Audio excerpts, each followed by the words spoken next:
सोना चिड़िया उड़कर उस चिड़िया की बच्ची के करीब जाती है। अरे, ये तो बहुत ही छोटी सी चिड़िया है। लगता है आज ही अंडे से निकली है। कितनी जालिम माँ होगी जिसने इतनी छोटी सी बच्ची को यहाँ इतनी रात में इस घने जंगल में छोड़ दिया। मैं इसे अपने साथ ले जाती हूँ, अपनी बेटी बनाकर पालूंगी इसको।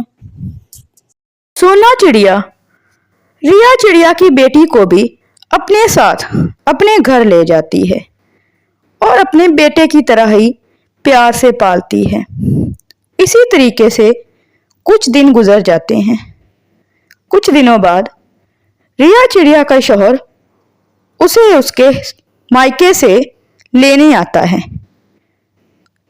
वहां आकर वो अपनी बीवी से पूछता है, रिया, तुमने तो एक अंडा दिया हुआ था ना, जिसमें से बच्चा निकलने वाला था।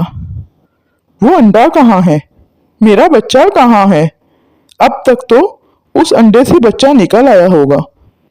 मेरा बच्चा कहाँ है रिया? मुझे अपने बच्चे से मिलना है। मैं तो अपने बच्चे से मिलने के लिए बड़ा बेताब हूँ। चीनू चिड़ा रिया चिड़िया के शौहर को सारा माजरा बताता है कि कैसे उन माँ बेटी ने उस बच्ची को घनी रात में उस जंगल में छोड़ दिया था। रिया चिड़िया का शौहर बहुत ही ज्यादा गुस्सा होता है और वो अपनी बीवी से कहता है,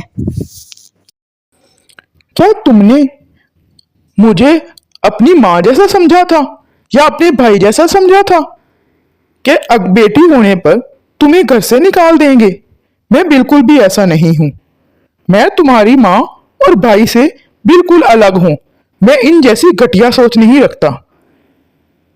अब बल्कि मैं तुम्हें छोड़ के जा रहा हूं। अब मेरे घर में तभी आना जब मेरी बेटी को साथ लेकर आना, वरना मेरे घर में आने की जरूरत नहीं है। रिया चिड़िया का शौहर गुस्सा होकर वहां से चला जाता है और रिया चिड़िया बड़ी ही उदास होकर अपनी माँ के घर बैठी होती है। रिया चिड़िया अपनी माँ से कहती है, माँ, कैसी माँ हूं मैं जो अपनी बेटी को उस घने जंगल में छोड़ आई, वो भी इतनी अंधेरी रात में। पता नहीं मेरी बेटी के साथ क्या हुआ होगा। मैं भी तो एक बेटी थी और आप भी तो एक बेटी ही थी। उसके बावजूद हमने उसको एक बेटी होने की सजा दी। क्या हमें ये करना चाहिए था? नहीं माँ, हमें ये कभी भी नहीं करना चाहिए था। मैं जा रही हूँ अपनी बेटी को ढूंढने के लिए।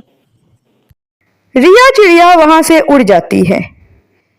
उसके पीछे से कीनू चिड़ा अपनी माँ से कहता है, माँ, हमने सोना के साथ भी ज्यादती की। मैं अपनी बीवी और बच्चे को ढूंढने जा रहा हूँ और उनको अब साथ लेकर ही इस घर में आऊंगा। अगर मेरी बीवी और बच्चा इस घर में नहीं रह सकते तो मैं भी इस घर में नहीं रहूंगा। इसलिए मैं अपनी बीवी और बच्चे को ढूंढने जा रहा हूँ। वो वहां से उड़ जाता है। वो हर तरफ मारा मारा फिरता है, लेकिन उसको सोना चिड़िया का कुछ पता नहीं चलता। वो तोते से पूछता है, लेकिन तोते को भी कुछ पता नहीं होता। वो फिर कबूतर के पास भी जाता है, लेकिन सोना चिड़िया का था तो कोई भी सुराग नहीं मिल रहा। चीनू चिड़ा बड़ा ज्यादा परेशान होता है। आखिरकार वो उसी चील के पास जाता है और उससे बड़ी ज्यादा मिन्नत करता है कि वो उसे उसकी बीवी तक पहुंचाए। चील उसे बताती है कि उसकी बीवी तो दूसरे जंगल चली गई है। चीनू चिड़ा दूसरे जंगल की तरफ उड़ता है। वो दूसरे जंगल पहुंच जाता है। वहां जाकर वो सोना चिड़िया को ढूंढ ही लेता है। जब वो सोना चिड़िया के घर पहुंचता है तो वो देखता है कि उसके पास दो दो बच्चे हैं, एक बेटा और एक बेटी। वो जाते साथ ही सोना चिड़िया से कहता है, सोना, मुझे माफ कर दो। मैं तुम्हारा गुनहगार हूं। उस दिन मुझे तुम्हारे लिए खड़ा होना चाहिए था। मुझे तुम्हारा साथ देना चाहिए था। आखिरकार एक शौहर ही एक बीवी का साथ दे सकता है, कोई दूसरा तीसरा नहीं देता। मुझे माफ कर दो, मैं तुम्हारा गुनहगार हूं, मुझसे गलती नहीं गुनाह हुआ है। हो सके तो मुझे माफ कर दो। नहीं नहीं, मैं आपको माफ नहीं कर सकती। मैंने अपने अंडे को साथ लेकर बहुत ज्यादा धक्के खाए हैं। मुझे पता है कि मैंने और मेरे बच्चे ने कितने धक्के खाकर इस जगह पर पहुंचे हैं। अब मैं आपके साथ कभी नहीं जाऊंगी। मैं अपने बच्चों के साथ इसी जगह पर खुश हूं। सोना, मुझे माफ कर दो। आज के बाद से मैं हमेशा तुम्हारा साथ दूंगा। मुझे पता चल गया है, बेटा और बेटी अल्लाह की रहमत होते हैं, उनमें फर्क नहीं करना चाहिए। आज के बाद से मैं कभी भी अपने बच्चों में फर्क नहीं करूंगा। मैं तुमसे वादा करता हूं, बस एक बार मेरे साथ अपने घर चलो ताकि मैं तुम्हारे और अपने बच्चे के लिए कुछ कर सकूं। बहुत ज्यादा मिन्नतें करने पर सोना चिड़िया चीनू चिड़े के साथ जाने के लिए मान जाती है।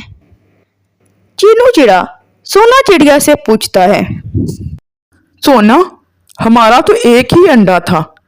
जब तुम घर से आई थी तो तुम्हारे पास एक ही अंडा था। ये दूसरा बच्चा किसका है? हमारा तो एक ही बच्चा है ना?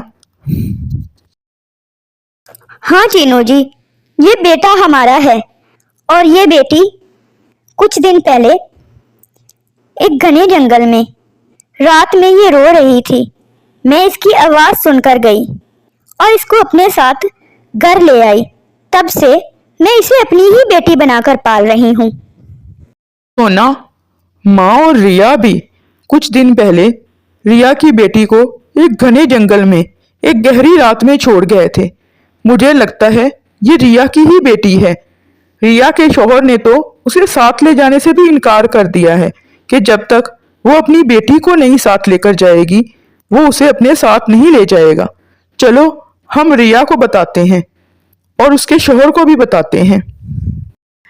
चीनू चिड़ा सोना चिड़िया और उन दोनों बच्चों को लेकर अपने घर चला जाता है। वहां जाकर वो रिया चिड़िया को उसकी बेटी से मिलवाता है। रिया चिड़िया बहुत ही ज्यादा खुश होती है। वो लोग रिया चिड़िया के शौहर को भी बताते हैं कि उनको उसकी बेटी मिल गई है। वो उसे सारा माजरा बताते हैं। रिया चिड़िया का शौहर रिया चिड़िया और अपनी बेटी को लेकर अपने घर चला जाता है। सोना चिड़िया की सास भी अब अपने पोते से बहुत ज्यादा प्यार करती थी और उसको भी उसकी गलती का एहसास हो गया था और वो सब खुशी खुशी जिंदगी गुजारने लगते हैं।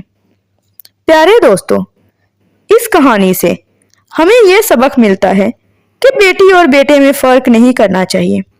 बेटी और बेटा तो अल्लाह की रहमत होती हैं, उनको अल्लाह की रहमत समझकर कबूल करना चाहिए और उनसे एक बराबर ही प्यार करना चाहिए।